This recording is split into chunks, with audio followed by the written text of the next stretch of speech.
Hello, Sewandi. Yes, madam. You can hear, no? Yeah, Uh, madam. sorry for these time changes and all that. Today, actually, when Gayan um, requested only, I remembered I didn't share the link. So that's why I shifted it to 12. I hope few more will come, no? Let's wait for some more time. Yeah, Gayan is also here, so we'll wait for some time.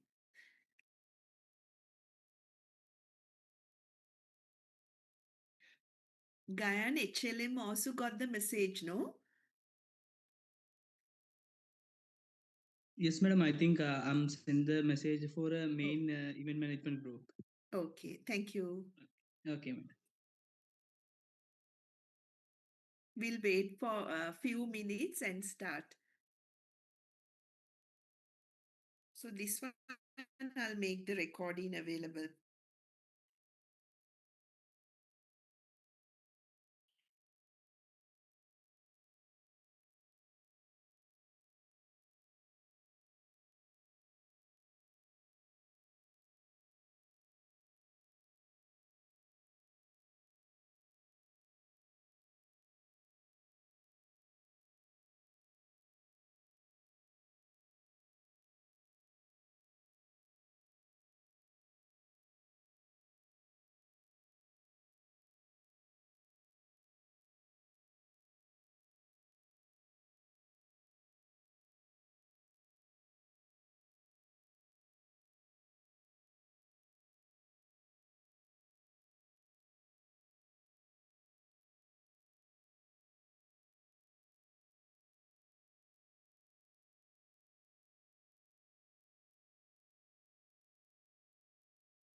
So I think we can start. Good afternoon, and first of all, really sorry for the inconvenience. I kept postponing the session, and also today's time I changed last minute. So sorry for all the inconveniences. And I plan to conduct two, but I took one is event staffing or event HR, but I will not discuss that lesson in detail. But I will give you to wrap up that lesson. I will give a question. So, event impacts and sustainability and event legacy is one of the important areas, especially that would help in any organization, even for marketers, because in marketing, you will definitely join organizations which host a lot of events. So, in the sense, they would have brand introduction events, revitalizations, numerous promotions, events as CSR strategy. So, event marketing and marketing through events is something we have discussed. So, especially now, the society today is very keen about the sustainable events. So, sustainability, you already know what it is. So, where you intend to leave no carbon footprint, or it's very difficult to leave no carbon footprint, or therefore we use the term less carbon footprint for the future. So, reuse, reduce, and recycle are the main things that is associated with this. Let's see how you incorporate that into an event. Most importantly, in events at the pre-purchase stage, purchase and the post-purchase stages, or pre-event, event, and post-event stages, we have to be very mindful about the carbon footprint that we leave. So, uh, even when you advertise, and also when you take the bookings, and during the event, especially your energy consumption, and also how much of damage that would be done to the society, the environment, and environment as a whole has to be discussed. So, uh, moving beyond with that basic introduction, so to know what to do, first you have to know what would be the impacts of an event for the environment. So it's maybe there would be, it would come in numerous ways: pollution in terms of sound, pollution in terms of leftover after an event, the amount that you spend, and also to what extent your event has delivered to the society, not only for the organization, but for the society also. So, based on these main objectives in your mind, I will first like to discuss about event impacts. So, event impact, in the sense, this is a term which talks about positive side and also the negative side. So whenever you say event impact, it's does all the events leave positive impacts only? No, there would be negative impacts. So negative impacts would be there for the society, and the amount that you spend for the environment. So you look at the triple bottom line and see what has been the impact, especially the economic impact. Now we talk about major events that has been organized in Sri Lanka, even globally, that has cost a lot of money, which has made a big negative impact. So, events, of course, the current government sees that without frills, they conduct event mainly because of the economic negative impact which is made to the economic aspect. So that's why we always start by saying, whenever you organize an event, you have to see what are you going to deliver, and also what should be the cost for that. If you are not going to deliver anything positively impacting the organization, definitely cost has to be less. So, along with this, so we split this into three groups. So, when you take the triple bottom line, you know the impact can be evaluated for the environment, environmentally, economically, and for the society. So, those three aspects will come to later. However, here we talk about external impacts, putting all it together, and also impact internally. Internally means for the organization who organize it, and also the people who are involved in that, especially event sponsors and event partners, those who host events have a lot of benefits. Even as an employee, you have a benefit. So, therefore, we will have a look at those personal impacts. So, whenever you say impact, it's both positive and negative. So, now we were talking about Inspire, or let's say any event that you have organized. Definitely, why are you involved in an event? Uh, because as a partner of the event, or if you say in company terms, as an employee of that event, um, definitely you will be satisfied by being part of it to organize it, to create that event as an employee or as a person who participate in an event. Their main intention is to obtain an experience. Experience creation is all what you do being in an event industry. So why? Through creating that experience, you want to ensure your event would be remembered. And so, even as an employee or as a partner of the event or as a spectator of the event, so all these positives would come. So, satisfaction, happiness, even attitude change. Now, why I was so keen about um, creating Inspiria was mainly for the attitude change. Of course, fun and excitement is something anyway you all young people have. Attitude change, which I wanted, was that as a university, we do use practical methods to evaluate. So, likewise, let's say you join a company. Many companies have CSR events. So, their intention is to showcase their concern for the environment, concern for the society. So, attitude change definitely would happen from your events. And also, personal change. So, you can change. Now, I wanted to show that video to you. Lux created a beautiful event recently.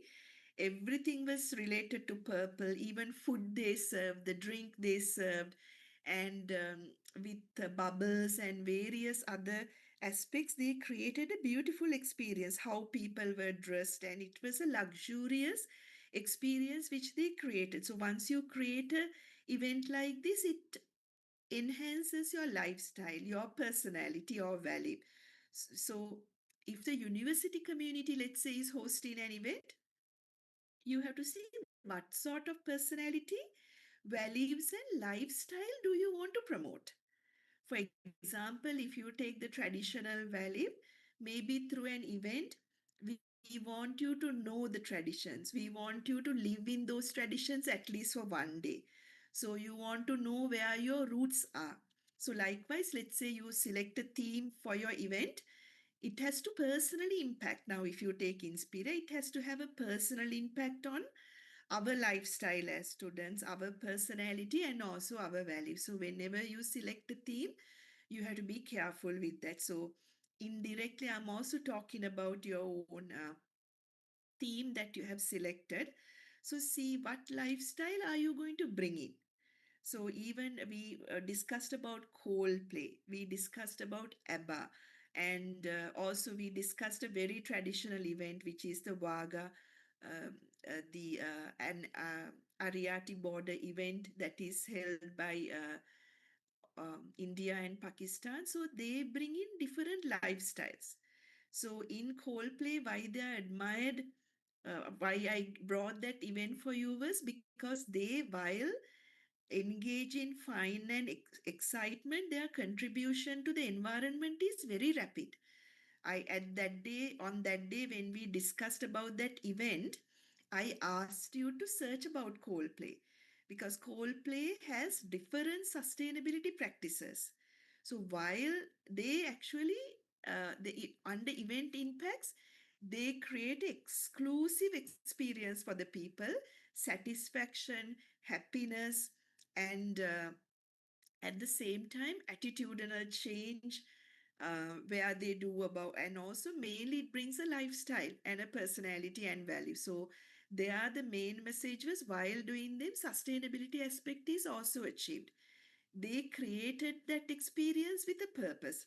ABBA created the experience with a purpose where they enhance the use of the extremely developed technology. They made use of it. So you would see any event, therefore, would have impacts, direct impact or indirect impact. We'll talk about it in a while. At the same time, some events create negative experiences. Later, I will show some events to you. Even Olympics, when they had in Brazil a few years ago, it created a boom, but there were a lot of negative impacts. It was not a country who could actually bear that particular cost. There were a lot of infrastructure developments were done, but now not being used. And there was popularity, of course, they get, but inflation, at least for that short period of time. So a lot of negative impacts were created. Negative impact, you also have to look into the host community. Whenever event is there, host community transportation, host community day-to-day livelihoods, and even bad experience, especially tourism related events, they have identified the bad. Now Bali tourism is something that we admire very well. But there's a hidden story there behind Bali tourism. There are a lot of illegal activities, especially a lot of people go there for illegal activities, for drugs and for various other youth requirements. So it's tourism is but very bad impact is created. The lifestyles of many Balinese people have changed. It has become very mechanical and very artificial. So they talk about wealth created through tourism, but of course, there's a major negative impact. So there could be negative impacts from small events that you create, even. So um, I don't know to what, maybe I would not talk about it. Now, you would see one of the impacts, we'll talk about it with the multiply effect. Now, you see convocations, and how I get to know when I come pass in BMICH is not seeing the banner, but the flowers and all those vendors flock into the streets to sell the souvenirs for those. So you would see, of course, that's a positive thing because there's a spillover effect of that event to a marginalized community too. But any event, of course, would have negative impacts, especially lack of satisfaction. uh, you being a marketer, let's say you join an organization one day and you have to host an event to promote your products, but after that, you don't see any tangible or intangible impacts. What are tangible, intangible impacts? Tangible, you can see the revenue generated. Intangible, you can see staff exhausted, staff absenteeism, and necessary work has not been done. So there's always two sides for any event. So even a small conference that you organize, a sports event that you organize, you definitely have to see what next. So that is post-event evaluation definitely has to be done. So event impacts. So let's say somebody would ask you, okay, your CEO would say, you're organizing this event. So what are these event impacts?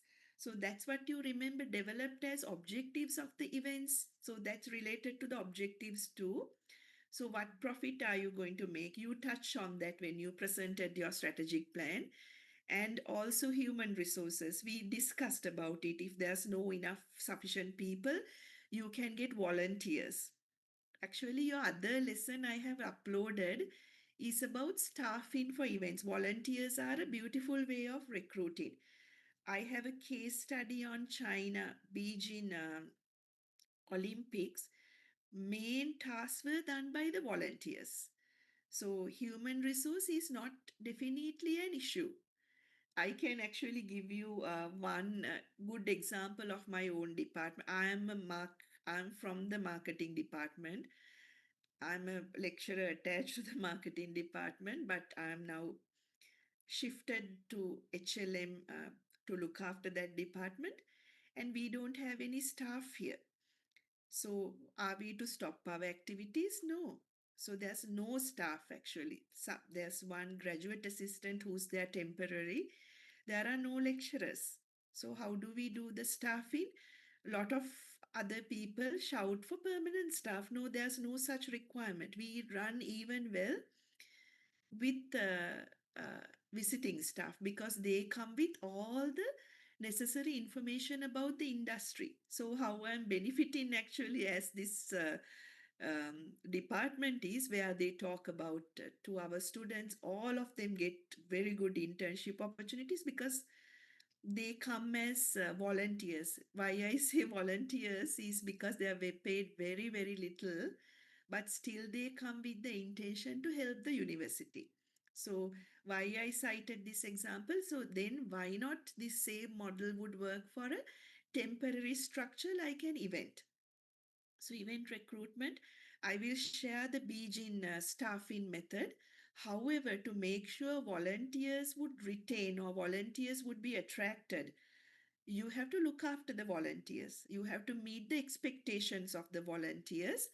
And at the same time, you would have to get the right volunteers. Since they have no attachment, there would be an issue. I can give another example. Recently, there was a volunteer opportunity, but the students who went undertook that opportunity was not very happy. So they did not continue. They did not go the following day. Some of you might hear. So those are the issues with volunteering. So those there's pluses and minuses both. And also impact on organization capacity, especially after organizing an event, you grow in terms of your capacity, staff capacity, skill development. Definitely those who have arranged even Inspiria says they learned everything from the event more than from the lecture. Crowd handling, then I asked them what is the toughest part in that. They said HR, event HR. Making things done from your team is the most important. Identifying the right person, keeping their motivation. So you develop your capacity as a manager when you create an event. And also maybe client acquisition. Some clients would become partners with you. So there would be lot of impacts. Best impact is if people start talking about your event. So your profile, word of mouth, media attention, and people expect that event to happen every year. It becomes part and parcel of the annual calendar. Now, book exhibition, you wouldn't be able to stop that because people definitely expect that event to continue every year. So those are some of the impacts. Now, economic impacts of an event, how do you assess actually? Let's say it's to do with the book. Now, let's say it's to do with the even graduation that I mentioned to you right now. So, what happens there? For example, the university would make a direct investment with BMICH by booking the hall.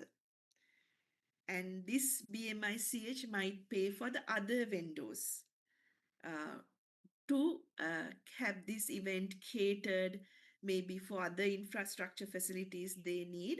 So that money would be spent indirectly on the requirements for the events.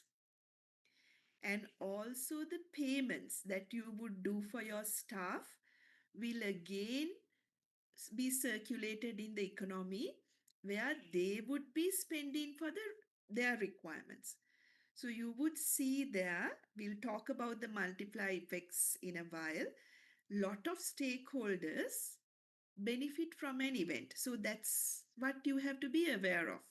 So you have to see what are your direct expenses and also indirect expenses, and also at the same time induced uh, income actually. So directly, indirectly, and the induced aspect is there. So for to calculate that for any event, you have to know who are your stakeholders. So first of all, remember we did one activity. How do you know how many people would be attracted to your event?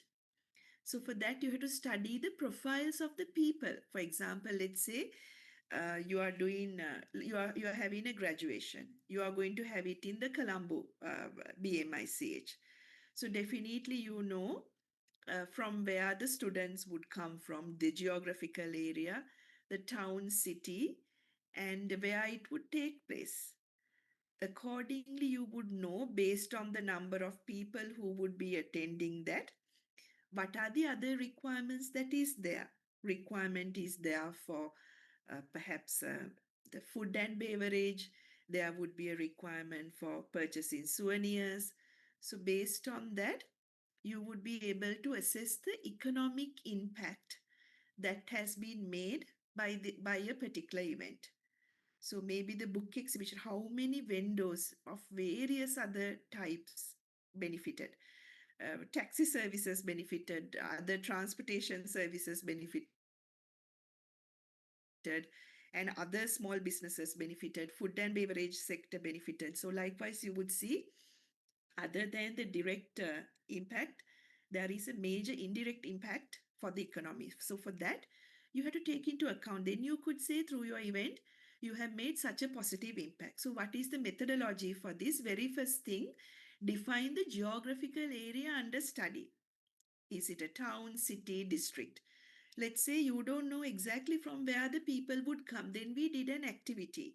For example, let's say you talk about a wedding show, then we said uh, wedding show definitely is for those who are not married or those who want to get remarried, whatever.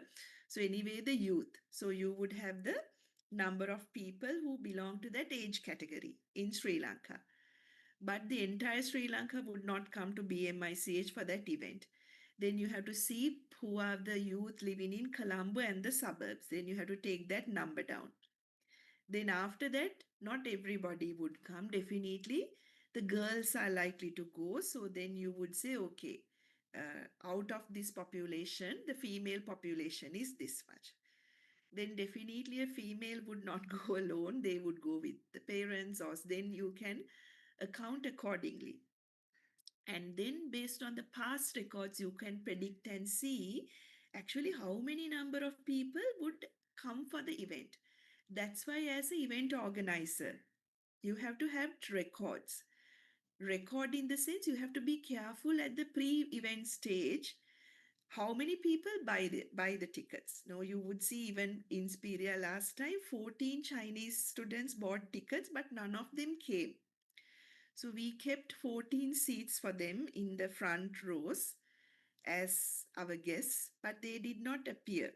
So, likewise, when you take down these attendance records, you can predict, okay, it's likely out of those who we predict, only 10% would turn up. So, you know the exact number that would come.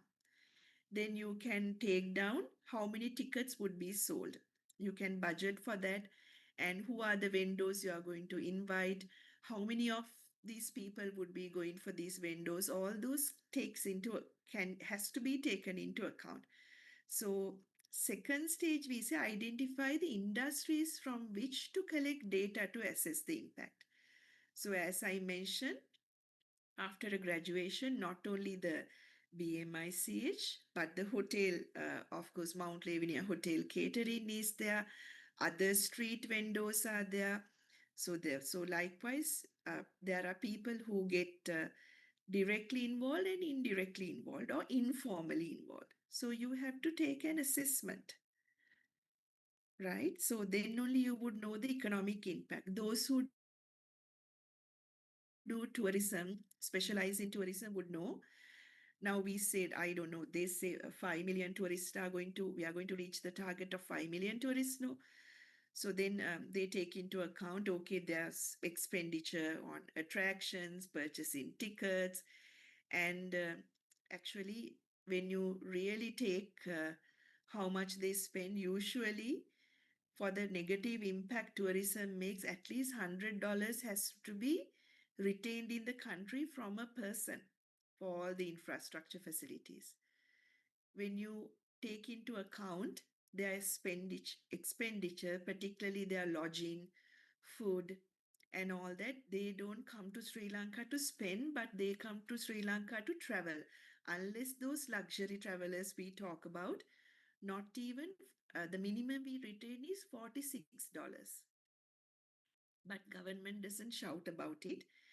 And also this $46, you have to see the expenditure that the tourists have done, it will be even lower, is spent on, let's say you go to Allo anywhere, it's spent on foreign business providers. And the money is not retained in Sri Lanka, it's sent abroad. So therefore, the money that retains in our country is very, very limited.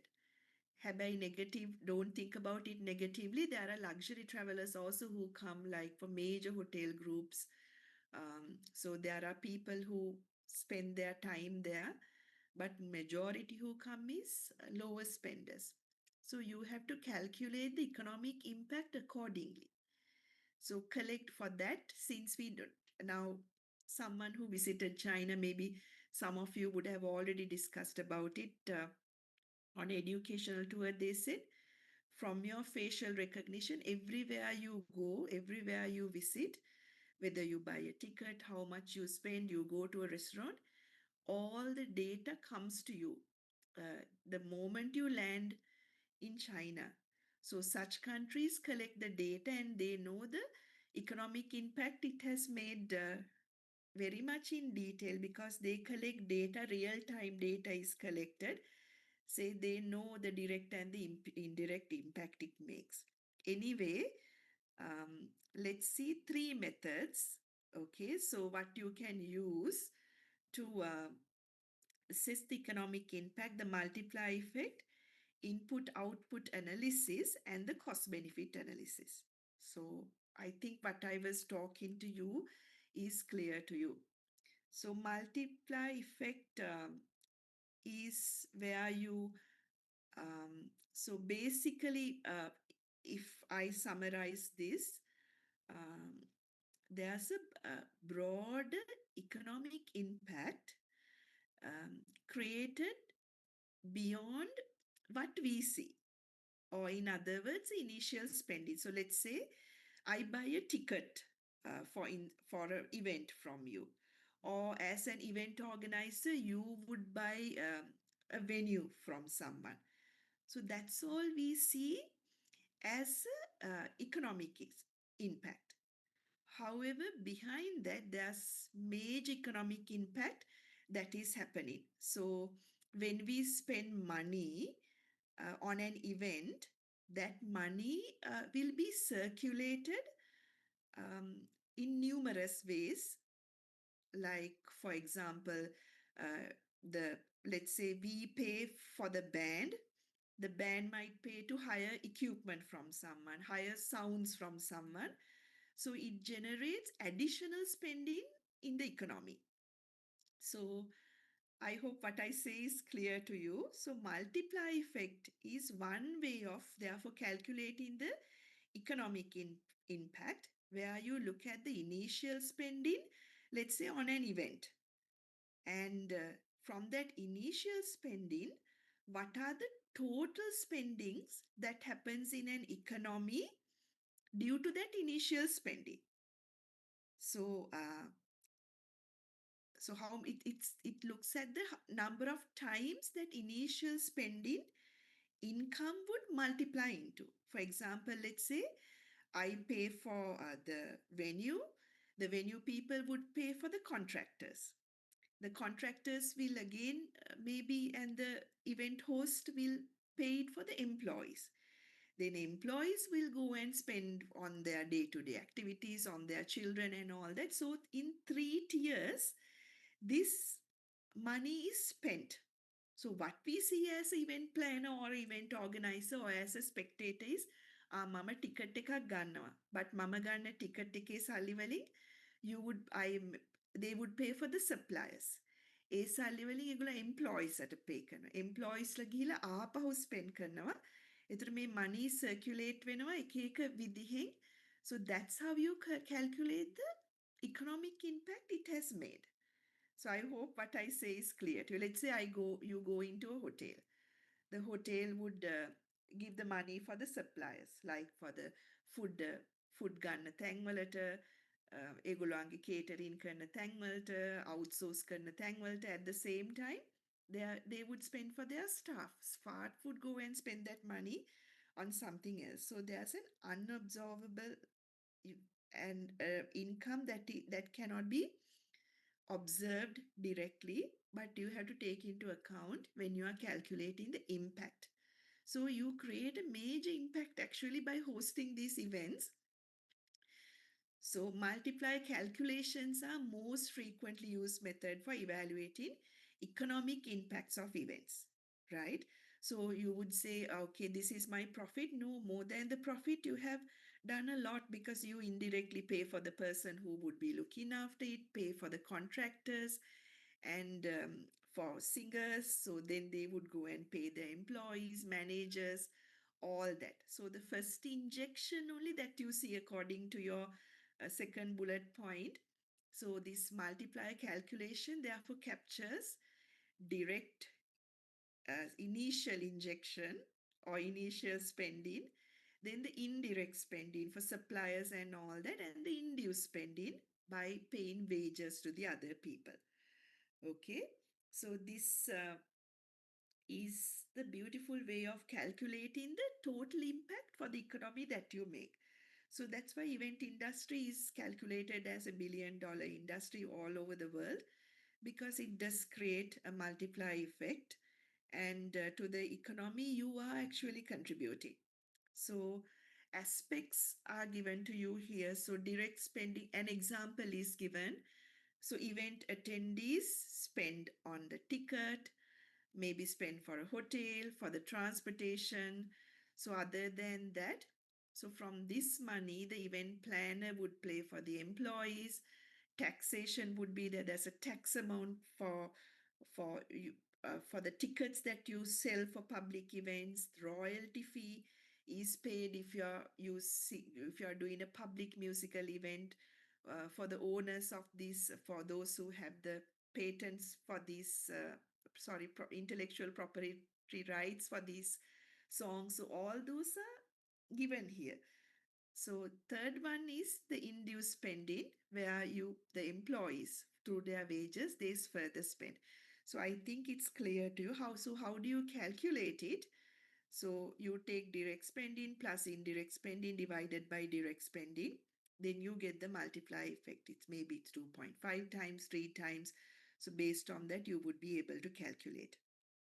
So if induced spending is available, like I mentioned to you at this BMICH, you see street vendors, lot of other people, taxi services. If you can take these also into account, you would be able to do a very systematic multiply effect calculation to see how much you have contributed as economic impact.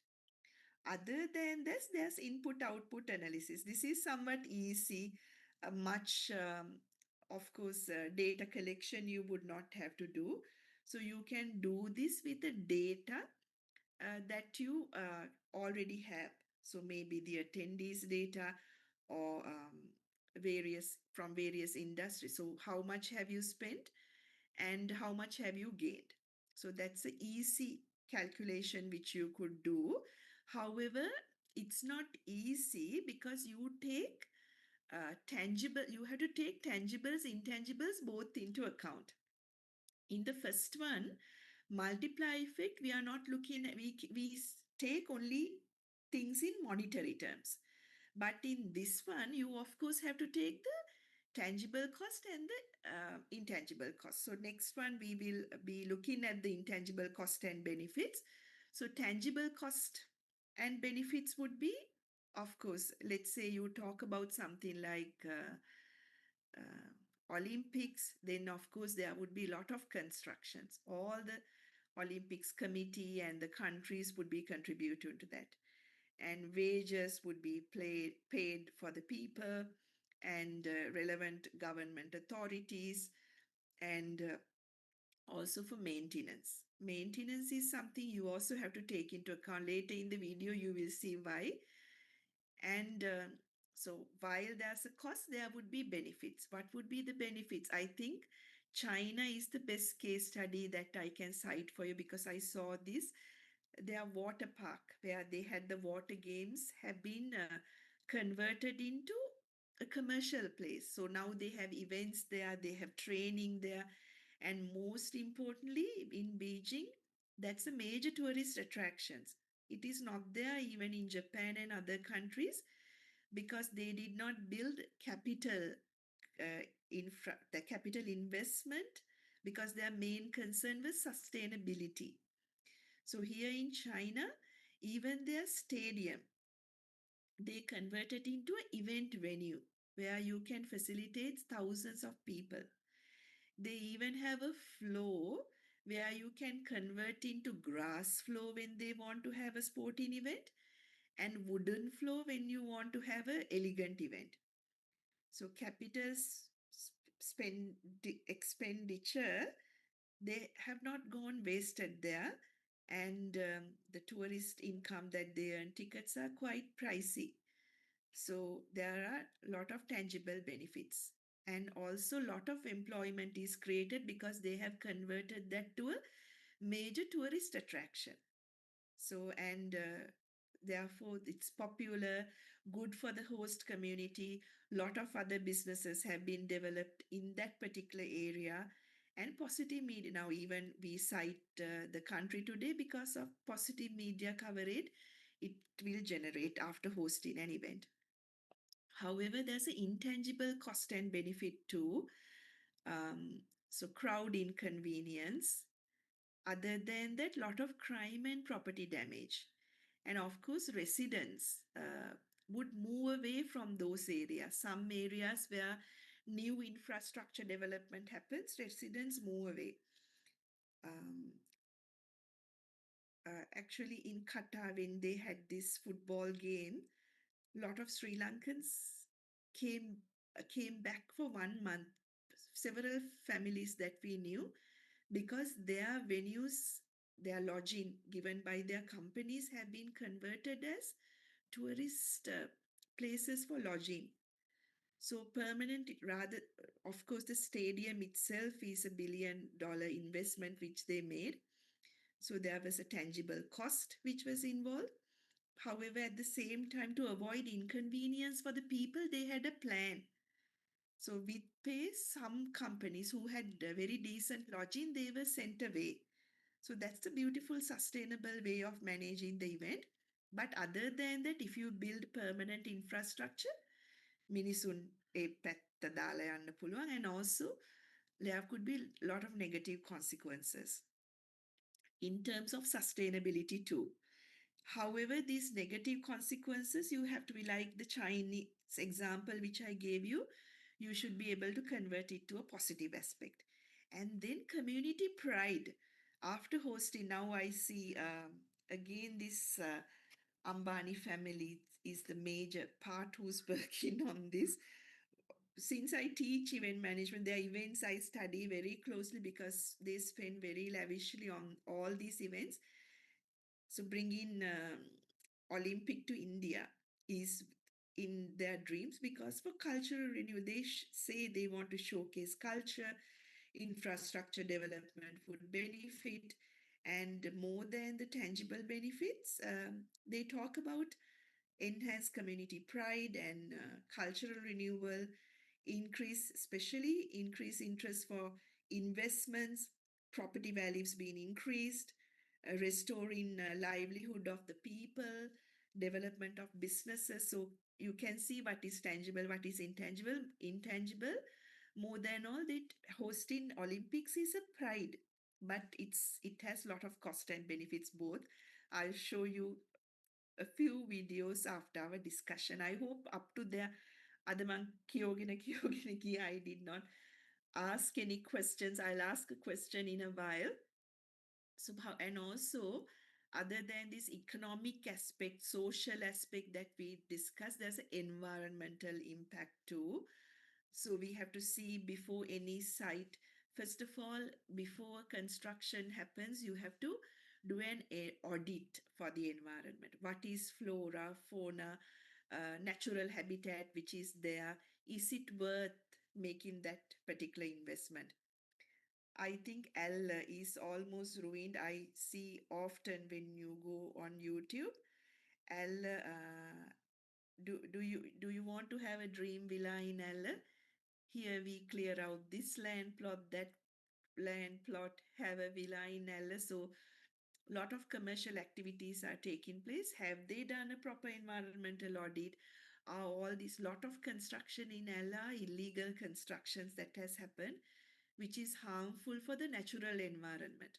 So you see, when an attraction or when an event is done, even let's say you are building a permanent infrastructure like for Olympics or a stadium or whatever, or even non-permanent, like for an event, car parks, you would see a lot of car parks are done, and lot of water related events. So how you would protect the environment? First, you have to ask the event planner, okay, outdoor event, have you done an audit?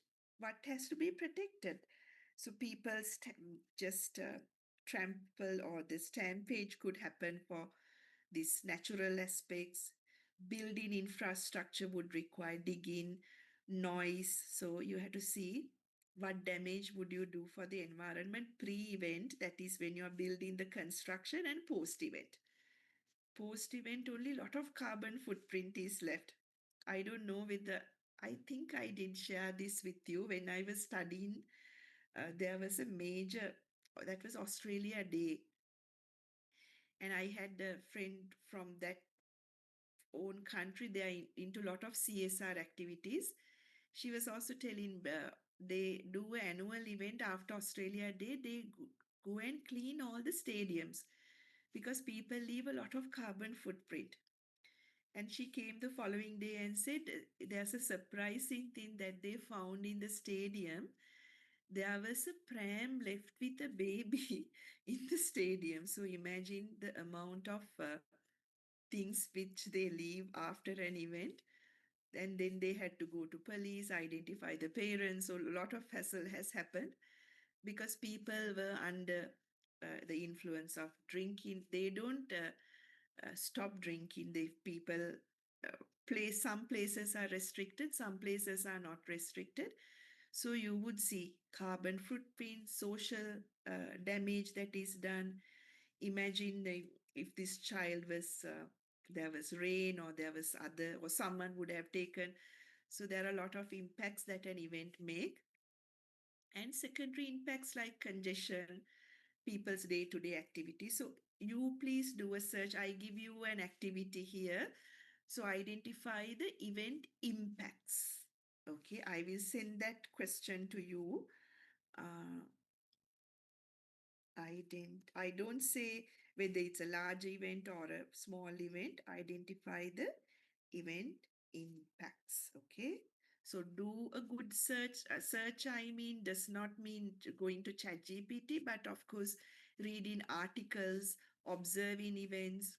So there you have to see how you would be able to answer this. So there's another question given to, how would you minimize the negative impacts of events? So based on a recent event you have visited, identify how the organizes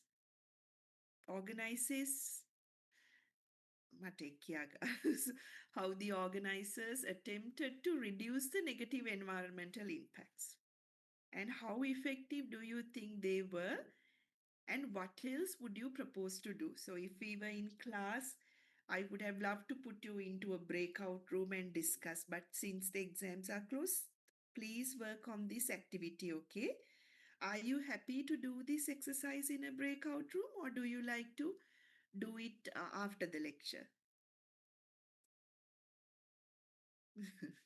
I know you won't do it after the lecture.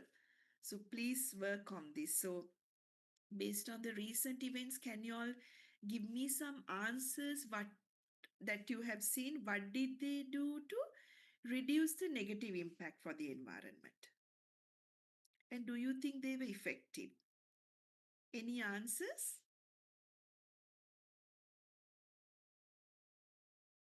Are you all there?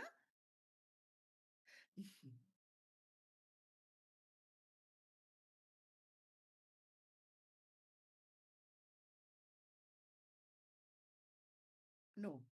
Okay, please work on this. This is a so what I can talk. I think we did discuss about some of it, prohibiting plastics and ensuring renewable energy is used. I think even Coldplay, we saw this video. Um, how the energy is produced on the dance floor, and also I have seen in some parks how they provide energy for their children's play areas, play games, and all that, where parents would be riding a bicycle. So how the kinetic energy would be produced, you would have to search about it. And how effective do you think they were? And do you think don't allowing people to bring plastic, polythene? So everywhere we say so, all the destinations are, however, packed with this plastic, so they are not effective. Then what should you do? You have to have a proper fine, you have to fine them. So you have to bring this at the school level. Even myself, හැමදාම මං හිතනවා supermarket එකට යනකොට polythene bag එකක් ගන්න. I take it. So even I'm not doing it. So now I think the government is going to charge for that. So if you charge, if you put a fine only, these behaviors can be improved. So hosting an event on site in any site would definitely leave carbon footprint. Okay, so please work on this particular activity. So social impact I have highlighted. So this is from a model: inconvenience, behavioral consequences, community growth and development. So impacts, that's a positive thing. So people display their art, their culture. They would be involved in a small enterprise during this time. They might upgrade a skill, so they would be able to sell for this community. So likewise, a lot of positive and negative things would be there. So please discuss about it. Why is it important to measure the impacts? Of course, as an organization, your CEO will definitely tell, making මට ඕනේ මේ ලාභයක් ලබන්න කියලා. So definitely you have to show what benefits you would bring. But now today, you know, you can convince them profit is not only the economic aspect. Profits you can gain by preserving the environment, preserving the community, preserving the society. So you can show them when you join the industries, it's not only economic, the benefit could be societal too. So that way you would be able to convince them. So definitely economic impact has to be measured, because if there are a lot of negative consequences, you can avoid it. So identify and resolve a problem, improve management. So you would next time, each time you host an event, let's say you join any organization, you would improve. Especially we improved even as Inspiria. We earlier sold tickets printed. Then we, I think, went for e-tickets, and we can go for QR codes, and online event management system can be taken. So likewise, every event you can improve. Even energy, you can make every event a renewable energy generated event by having the solar panels, these places where you are going to have, and making the participants generate the event electricity and all that. So those are important things that you can think about. So please read this. Why is it that you need to measure the event impact? So the special event impact record, they say even Coldplay, they show their event impact for the environment. How much energy did they save? So based on that record, please search about it and have a look. They show how much they have saved for the environment. They even plant trees for every attendee. So you see, your event has to be sustainable, not only economically, but profit-wise, but environment and socially. So why should you calculate it? Some points are given to you here. So, however, the hard part is obtaining data for evaluation, qualitative, quantitative, and people's perspectives, because people informally say things. How are you going to capture it? When you're experiencing, only people tell the truth on the event day itself. So that's why you need to have apps for the people to update instantly. What do you call update the status at the event. So then only you would be able to identify real-time data. Post-event data collection might have some contaminations along with what other people have to say. So you have to see what these methods are. So data collection, since you have already done your research method also, you know the basic things. But best way to collect data, of course, is now you would have discussed about second data that you can capture through the videos, images. So time to time capturing data at the event, you can analyze those data you capture That is one beautiful way of doing it. But other than that, you can see social impact, environmental impact. Quantitative methods, yes, say you can use quantitative methods, but qualitative methods, engaging them, inviting them for a focus group, and informally talking to them, those things would work much better. So I'm not going to say which one is better here, but I'm just going to expose you to what are the ways of collecting data for the event. Quantitative data, qualitative data. So definitely there would be secondary data with you. Number of tickets sold, people attended, number of souvenirs purchased. So likewise, there would be quite a lot of statistical data. So who wants to evaluate this actually? Who, which stakeholder, who would want this evaluation? Government would want, if you require to get approval for subsequent events, yes, government would be involved, and organization would want to know, society would want to know. After hosting this big event, what are the benefits that you have given for the community, right? So at the same time, when it comes to an organization, you would, management definitely, as I mentioned, they would want financial information. And so you have to identify suitable methodologies for that. So definitely your sales, your profits, or the financial accounts would come there. They would want to know how many people came, who came. Why? The profile of the people would tell them whether they were able to give their image to a different audience. So that's why you, in an event, you can't collect customer data. ඔක්කොම විස්තරය අහන්න බෑනේ. So therefore, you can qualitatively link with them. Are you happen to come to our event? What are your key observations? So engaging with the customer definitely would give you data. So qualitative data becomes very handy, even though we believe in a lot of statistics and all that. So booking data, definitely you can get some essential details for you, maybe the company, or a trick you could do is you can ask them to drop the visiting card, and then you can say there's a raffle draw. So then you would know, of course, who has attended, what is their profile. You can include this data.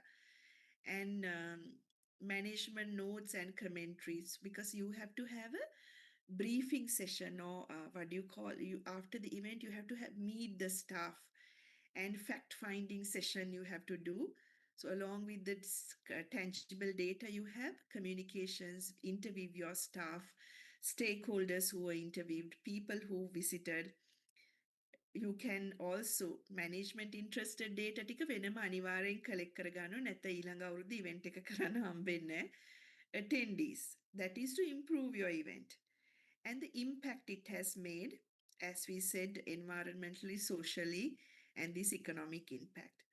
So you can also collect data on the social media. That's why it's good for you to have a page and app for the people to freely provide you data, because that gives you authentic data, genuine data, which is important. Okay, so with this I will stop. So event sustainability, so sustainability, you know, right, already. While you, of course, since we are into commercial businesses, we need profits. While you are achieving your event objectives, you also make sure you preserve it for the future community. So you have a goodwill to sustain it for the future generation. And of course, now you, of course, have sustainable development goals. So likewise, you have to abide by these rules. So as a legal requirement, you would have to show how these things happen. Other than that, as a moral obligation, you have to create sustainable events. So how you do planning and all, it's given to you read it leisurely. So only thing what I want to say is planning මොනා කරත් ඒක align වෙන්න ඕනේ with your vision mission statements. සමහරු හරි බොරුවක් මෙතන කරන්නේ මං sustainable development කියලා පුංචි පුංචි activities ටිකක් කරනවා. No, See whether it's in the mission statements, objectives of your event, and how you are going to align your activities from your end objective as an organization. So you have to see the broader picture, how you align these sustainable goals with the broader picture, and how you put into practice as an organization and through events. ඒ ඔක්කොම ඒවා align වෙලා නැත්නම් මහා බොරුවක් කරන්නේ. So you have to see what is your planning stage, implementation and the monitoring phase, right? So along with that, another activity we usually do is how do you manage sustainable event management. So you don't fix anything for sustainable events, but you would have temporary structures. Of course, when you do temporary structures, you have to ensure minimum damage to the environment and recycling is done properly. Waste is disposed properly and restrictions are done what you can take, what you cannot take. Travel in a sustainable manner. So you can actually now a lot of people, travelers, that's a good research area too, are not taking high energy consumed travel modes. They are very serious about their travel methods because that's what leaves the major carbon footprint in a travel. And also reusing towels and making sure that food waste is redistributed to a deserving place. There are a lot of food apps that have come. So likewise, see what do you mean by a sustainable event? So food and drinks, maybe you have in disposable, um, avoid using biodegradable items, and especially making people aware. If you create one event to change the attitude of the people, කොහොමද එන්න ඕනේ මුකුත් dispose කරන්න බැරි දෙයක් use කරන්න එපා, food waste කරන්න එපා, food ඉතුරුනොත්. Now a lot of companies, their food is redistributed to deserving places. They have created apps also, food apps, where and also some organizations, what do they do now? You may have seen in Keels and all, after certain amount of time they put at 50% discount. So that of course is a profit making endeavor. So whatever is excess you can redistribute, and how disposing could be done, how traveling would be done. Ride share in shared economy is a nice concept. So in shared economy, ඇත්තට මෙහි වෙන්නේ ඒක Uber, Pick Me ඔය apps ටිකක් තමයි shared economy කියලා කියන්නේ. Shared economy is not that. You have to match the capacity and demand. Let's say I travel 10 kilometers every day all by myself. But if there is an app, at least within the organization, University of Colombo, where it has created an app, if someone is coming from this area, you can, with the app, do a booking. So at least trustworthy people get together. Maybe given our context like security reasons and risk factors, we will not be able to do with a large audience. But in other countries, it happens. Ride sharing, whenever an event happens, or having mass transportation systems for an event, prohibiting private vehicles to enter into a particular place. So a lot of things could be done. So another question, how would you create this sustainable event, is something I want you to talk about. Now, legacy events, this is my favorite section actually. Legacy event is a concept where legacy, right? Legacy is a term that it says about long-term effect, and it talks about a positive impact, a memorable impact, a positive memorable impact, and to whom actually the impact is for the host. Let's say we host something as Sri Lanka, the impact might be for the country. That's why Olympics is coming through a bidding process, so that country gets visibility, because in the media, all the media eyes is on them, right? And people come as tourists, people just even if they don't visit, they get to know about the country, their culture, who they are. Many countries have got popular that way, and So it creates an impact for the host, and other than that, maybe the community and the economy. It creates an impact for the environment. So it creates a major positive impact. So these impacts have been two beautiful case studies are Tokyo Olympics and Paris Olympics. In both instances, they got sustainable practice. I'll show you a video in a while. So therefore, they still have lasting effects because they deliberately reduce the expenditure, especially Japan and France. So they therefore saved a lot of money by they saved a lot of money on the negative economic impact, not much by the other things. So it's all about what happens after the event. So legacy you create after the event, okay? So legacy event again could have tangible, intangible impacts. So infrastructure development, of course, I mentioned to you about this Beijing park that they have dedicated for the travelers. They charge a lot. Of course, there would be negative impacts. So I mentioned to you about Brazil also. There's still the negative impact, inflation, all that is doing have done blunders, especially because of they couldn't bear this cost, but of course they did, and unwanted infrastructure was developed. And people hardly go to those areas. Areas were developed, which is rural, and people attention to those areas after the Olympics is gone. So poverty was even elevated, increased. So rather than eliminating that, so there are issues. However, intangibly, reputation, yes, the socially they were known, and all the eyes were directed. So all those aspects are there. So with that, let's watch. You can actually watch these videos, but let's see just one. I will see whether I can play it here. Please watch these three videos, then I can let you go. So one thing is how they actually created this. One thing is abandoned Olympic parks they talk about. Other one,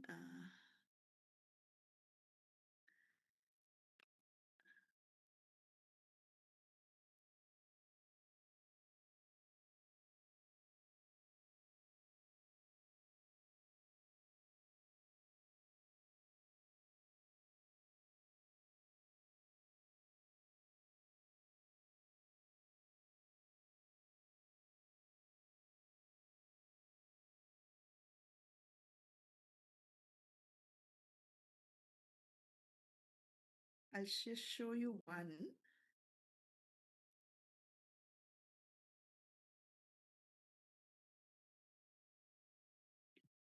Inside abandoned Olympic buildings Can you all around the hear? world. Glorious days. No? The world's eyes are upon the Olympics. Hundreds Can you of all hear the thousands pour into video? the host city Yes, ma'am. and pack the brand Good, thank you. venues and facilities. Hundreds of millions of dollars are pumped into the local economy as Olympic fever spreads like wildfire. So, the question arises, what becomes of the multi-million, often multi-billion-dollar Olympic venues after the closing ceremonies? Lately, most of these brand new, state-of-the-art facilities will begin the rest of their existence in obscurity. It's an ever-growing list of former Olympic venues, their fate uncertain. Some have been repurposed, others torn down. Yet an ever-growing number have simply been left to decay, abandoned by the very cities that built them. Once prestigious, most are now a financial burden so great, some cities have simply chosen to forget about them. A podium of world peace, now a monument of financial ruin. So, in today's video, we're going to have a look at some of these venues and what condition they're in right now. But before we continue, if you're new to our channel, kindly hit the subscribe button and the notification bell to get notified whenever we drop a new video.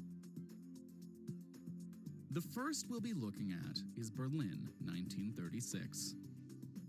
The infamous 1936 Nazi Games kicked off in Berlin on the eve of the most destructive war the planet has ever known. Opened by none other than Adolf Hitler himself, the games were exploited as a propaganda tool by its host nation to promote the German master race. Not surprisingly, this philosophy met one embarrassing defeat after another. When war broke out 2 years later, the Nazi Olympics quickly faded into memory. While some of the venues remained active in the decades following the Games, parts of the Olympic Village fell into disrepair and disuse. The dormitories, the indoor training pool, and several other buildings were left to nature. Only in the last 10 years has the German government moved to save these historic buildings from total decay. Only 25 of the 140-plus buildings that were built still survive. Munich, 1972. Germany couldn't escape its Olympic infamy, as the Munich 1972 Games were quickly overshadowed by the Munich Massacre. 11 Israeli athletes and coaches were kidnapped from the Munich Olympic Village and killed by Palestinian terrorists. Following the Games, the Olympic Park has remained largely in use. The Olympic Village has since been turned into apartments. Only the Olympic Village train station, purpose-built to accommodate the huge influx of people for the event, has remained abandoned. Moscow, 1980. The world's most secretive country has always been selective about the Soviet-era Moscow Games. Even today, Russians choose to downplay them. Most of the Olympic arenas were converted from existing facilities, and once the event ended, were quietly recycled or demolished. One venue, however, has joined the ever-growing pantheon of abandoned Olympic facilities. The Lynn Hall Amphitheater in Estonia, purpose-built for the Soviet Games, could not survive once the crowds returned home. The concrete landmass fell into disuse almost immediately after. Futile attempts by the Tallinn City Council to find a suitor failed, and the venue closed permanently. Atlanta, 1996. It's unusual to see a US-hosted Olympic venue fall into disrepair, yet that ominous title falls to the 1996 Centennial Games in Atlanta. The historic games were haunted by tragedy when a pipe bomb exploded at Centennial Park, killing and injuring 111. Despite this, the event was a financial success, something seemingly rare in a modern Olympics. Nearly all of the venues were recycled and enjoyed long careers in the decades that followed. Despite Atlanta's efforts, some of the venues have since fallen into neglect. When Olympic Stadium was converted into Turner Field, the Olympic torch was moved to its current location next to a freeway, where it's been all but forgotten. The Stone Mountain Tennis Complex, built for the Games, achieved its abandonment title in 2007. All 16 courts are slowly falling down. Athens, 2004. In the founding city of the Olympics, 10 plus years after its events, the Olympia in Athens is a total ruin. Once the most complete sports complex in all of Europe, it is now a symbol of Greece's misplaced extravagance and ruined economy. As probably the worst example of an abandoned park, nearly all of it has been left to decay. The few venues that are still in use haven't been maintained in years. Rust stains the paint, graffiti is everywhere. Many of the buildings haven't been used since the Games at all, and still sport their Athens 2004 vinyl banners, now shredded and sun-eaten. Venues like the beach volleyball stadium, weightlifting, table tennis, and swimming have all been left to rot. Many Greeks blame the 2004 Olympics for contributing to their country's economic collapse. Imagine spending over $11 billion on an Olympic village, using it once, and then abandoning it. Only Olympic Stadium has remained actively used. The only thing that separates these modern ruins from the neighboring Parthenon are several thousand years and the collapse of the Roman Empire. Sochi, 2014. Remember the Sochi problems? There's an ongoing one now. After putting Russia back on the map with the most expensive Winter Games in history, the venues at Sochi now sit silently. Built to serve not only the Olympics in 2014, but as Russia's center for international events for the foreseeable future. At least, that was President Putin's ideal plan. But as the region slowly deteriorates into civil unrest, Sochi sits idle, adding yet another site to the list of abandoned Olympic venues. Russian promises of a sustainable future at the Sochi complex just aren't panning out. After dropping $51 billion on a state-of-the-art campus, Russia struggled to find a purpose for its former Olympic venue.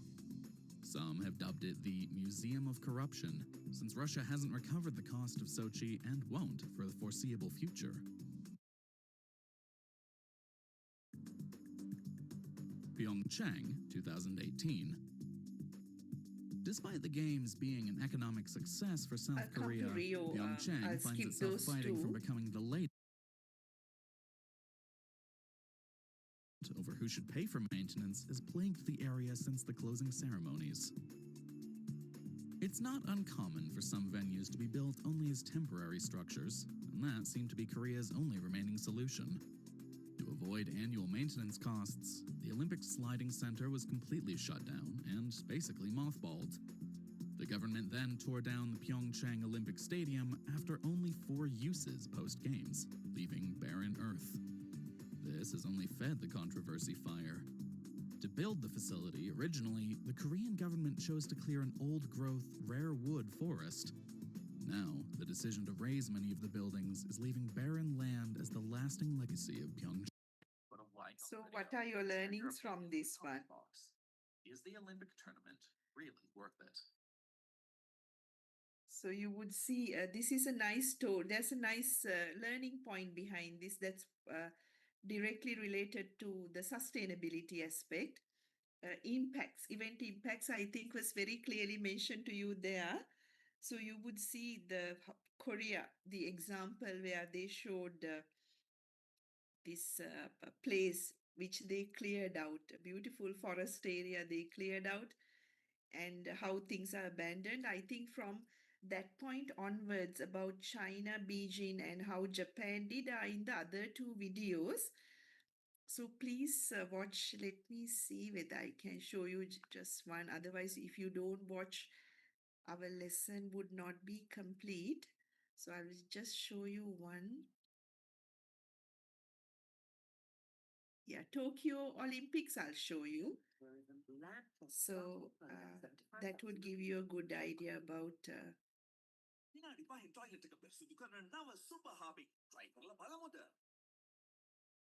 With the world's eyes on Japan, this is the type of work meant to ensure what the world sees is eco-friendly. Hard to imagine, but these tiny pellets are made with recycled plastics. Harder still to guess what they've been turned into. これからはリサイクルのプラスチックを使い People will think of recycled plastics not just as waste, he says, but as valuable resources that could change the way people act. With 3D printers, Can crews y'all produced see the video? 7,000 of these panels, assembled to make 98 Olympic podiums. I have shared The it sign of properly, no? victory, presented this time as a symbol of sustainability. 制作とメダリストと Ryohei Yuasa and Tomoki Hiramoto were Thank given you. 6 months for the design and development. When you saw the podium on television Mhm. at the Olympics, Mhm. what did you think? I did it. And I'm so proud to do this project. Tokyo 2020 was promoted as the greenest games ever, with the Olympic Plaza made of borrowed timber to be later disassembled, sent back, and reused.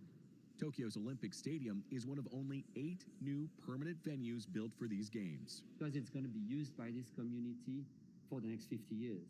No white elephant. There is no such thing anymore as white elephant. Even the metals were forged from old donated electronics like cell phones. It's the first time the Olympic flame in that cauldron is powered by hydrogen, which doesn't produce CO2. And while there have been many visible efforts towards sustainability, there have also been some oversights.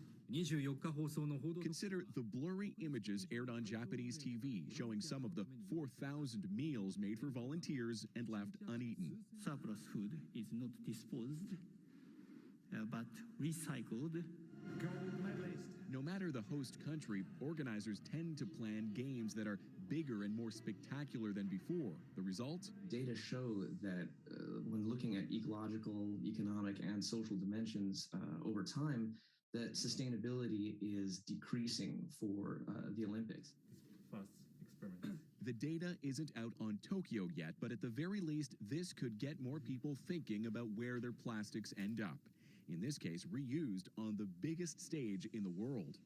Thomas Daigle, CBC News, Tokyo.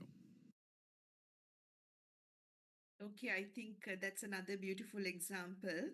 So how, please watch the other video yourself that, and also try to find about China, the water park, and how they are using the Olympic stadium to generate more income. I think Japan example, you have to study further. They talk about, remember in that video they mention, usually Olympic Games does not reach out to the required ecological, social standards because negative consequences or impacts are so high. But in this game, how they use the stadiums and all these plastic, the medals and the Olympic lamp was done by the recycled material. So you would see, even though it might not look very appealing, they maintain the standards and at the same time achieving sustainable requirements. So please study those few case studies. That would be important. Case studies are one, why how carbon footprint is left by previous. Of course, that is in an era where we did not know much about the sustainability or all that.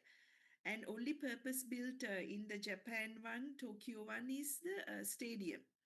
Rest of it was just temporary with the higher timber. Beds were done with cardboard. So likewise, I think the other video explains that much in detail. So while they achieved the purpose, they left minimum carbon footprint, no carbon footprint.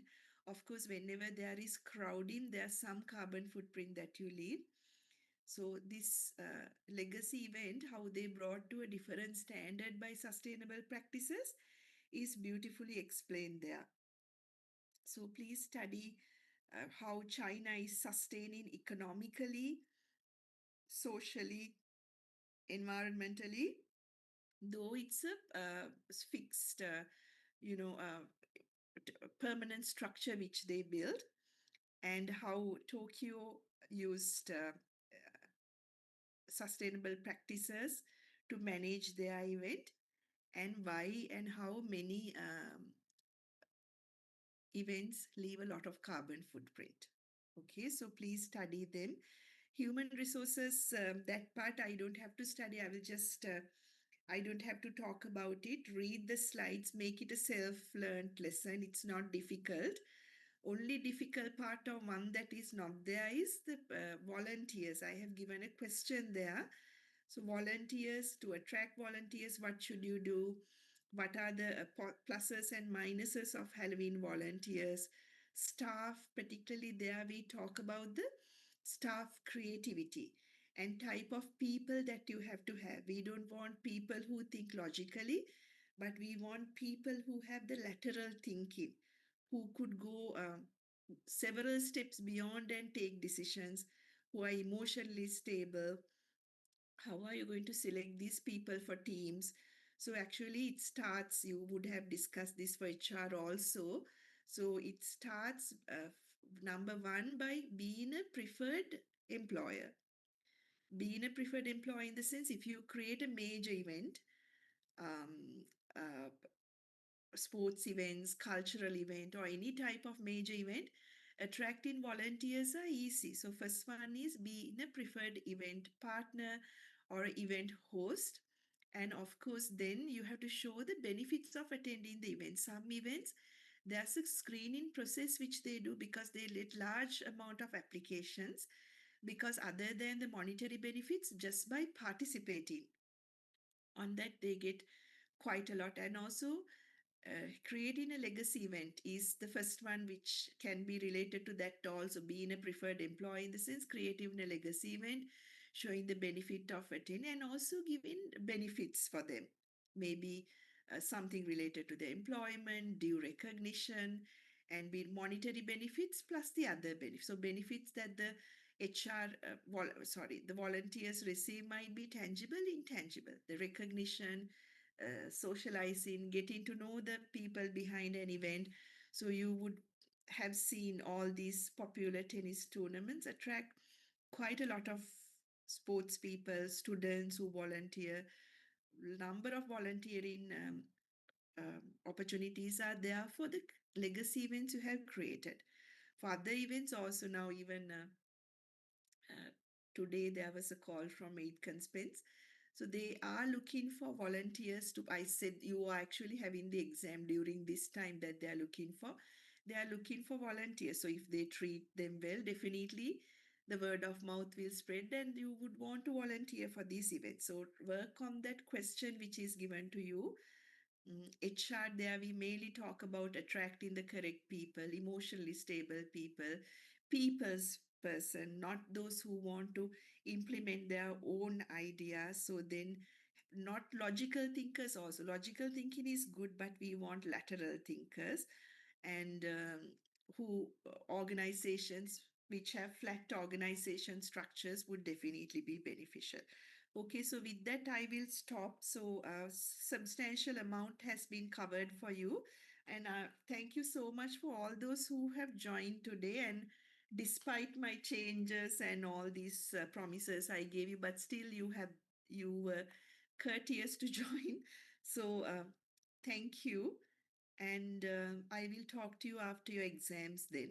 All the best with exams. See you all soon. Bye. Madam Yes, Januka. Madam මේ මං call වගේ ගත්ත මැඩම්ට මේ මං හිතන්නේ අසනීප නිසා answer කරේ නැතුව ඇති මේ අර ඉන්ස්පීරියා ගැන පොඩ්ඩක් කතා කරන්න Oh, මේ අපි අර දැන් බෑන්ඩ් එකක් මැඩම් මේ බුක් කරද්දී එතන දැන් අපි අර ප්‍රපෝසල් එක හදන ගමන් හිටියේ මායි අර FR එක මොකද්ද ෆන් රේසින් එකේ කට්ටියත් එක්ක uh-huh. දැන් ඒගොල්ලෝ ඇඩ්වාන්ස් එකක් ඉල්ලනවා මැඩම් මේ මොකත් බෑන්් එක බුක් කරන්න බෑන්ස් තුනක් විතර සිලෙක් අර අයිඩෙන්ටටව් තියාගෙන ඉන්නවා ඒගොල්ල Oh, පොඩි මේ ඇඩ්වාන්ස එකක් කිල්ලනවා දැන් අපි ඒ නිසා තම අර ෆන් මොකක්ද ප්‍රපෝසල්ල එක ටක් ගාල හැදුවේ හදනගත්තේ uh-huh. මේ ඒකර දැන් මැඩම් කිව්වනේ ඒක දැම්මම කරන්න පාගෙන ෆන්රේසි ඒකට Oh. මොකක්ද කරන්න එතකොට කියලා අපේ අහන්න. ඩේට් එකයි වෙනුව එකයි ෆයිනලයිස්ද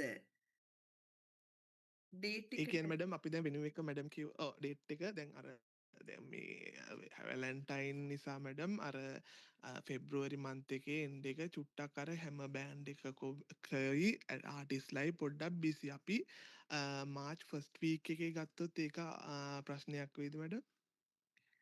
අර ඔගුලන්ගේ ලකුණු ටික දෙන්න ඕනි හින්දා තමයි ප්‍රශ්නේ. එහෙම වුණොත් ඉවෙන්ට් එකට මොකද ඔයගොල්ලන්ගේ මාස 3ක් ඇතුළත ලකුණු දෙන්න ඕනේනේ. ගිය පාරත් මැඩම් මේ ඒක මාර්ච් පෙබරවාරි වල අරගෙන තිබ්බේ. තිබ්බ නේද මැඩම් ඔව්. ඉන්ස්පීර් එක? මාර්ච් නෙමෙයි පෙබරවරි. පෙබරවරි 21 තිබිලා තියෙන්නේ ගිය පාර 20 ගණන් වල. මට මතක තිබ්බේ 15 ඔය වගේ 21 තිබිලා තියෙන්නේ. ඒක ඔයගොල්ලෝ ගෲප් එක එක්ක කතා කරලා බලන්න එච්චර පෝස්ට්පෝන් කරන්න. මොකද කතා කරලා මැඩම් බෑන්ඩ් ෆුල් ට්‍රයි එක දෙන්නම් ෆෙබ්‍රුවරි ඔව් ඒ වගේ නම් හොඳයි නේද? ඔව්. ඔක්කොමලා ටීම් එක එකතු වෙලා එතකොට වැඩ ඔව් කරන්න. මැඩම් අපි ට්‍රයි කරන්න. ඔව් ඇතුළෙම කරන්න මොකද ඔව් unnecessary මැඩම් ඒ කියන්නේ දැන් අර මම ඔව් අවුට්ඩෝර් වුණත් කමක් නැහැ මේ අර ඇතුලේ ගෲප් කරන්න. ඔක්කොටම ජොයින් වෙලා හොඳයි. ඇතුලේ කරන්න පුළුවන් මොකද අපිට එතකොට මැඩම් අපේ මේ වෙනිව් එක වෙනිව් එක මට අදහසක් තියෙනවා මේ මෙතන මේ සර්විස් ඒරියා එක ළඟ මොකද හෙල්ප් සෝන් එක ළඟ අපිට පාර ගන්න බැරිද? බෑනේ. හැබැයි වැස්සද මොනවද ඒක කියලා මැඩම් දැන් බලන්න. පාර තිබ්බේ නැති කාලේ නම් අවුලන්නේ දැන් අර පාර ඒ හදන දවස්වල එතන තිබ්බා ඉවෙන්ට් එකක් ආදර මන්දාව කියලා ඒක නම් හොඳට කරන්න තිබ්බා. ඔව් පාර නැති වුණා නම් ඒක ගන්න තිබ්බා අපරාධ ඒක. මේ අපි පාරට අර හෙමුණොත් එහා මැඩම් එහෙනම් පැත්තේ අර ගෑල්ලත් අපේ නැට් එකේම පොඩ්ඩක් ගමු. බලන්න. එතකොට අපිට කොස්ට් ඔගොල්ලෝ එකතු එකකුත් වෙලා නැහැ. දැන් ඔය ලීඩර්ස්ලා පස් දෙනා එකතු වෙලා ගිහිල්ලා බලන්න එතන මැඩම්. වෙනු එකයි අතනයි. හැබැයි වෙදර් එකයි. එතකොට අපිට ආපහු ටිකට් අරන් එන්නේ කවුද කොහොමද ඇතුළට දාන්නේ ප්‍රශ්න තියෙන හින්දා ඔව්. අතනම කමක් නැහැ. ඔව් ඒක ඔව්. ඔව් ඒක ඔයගලන්ට ඔව් ලේසි මැඩම්. ජනුක එකයි.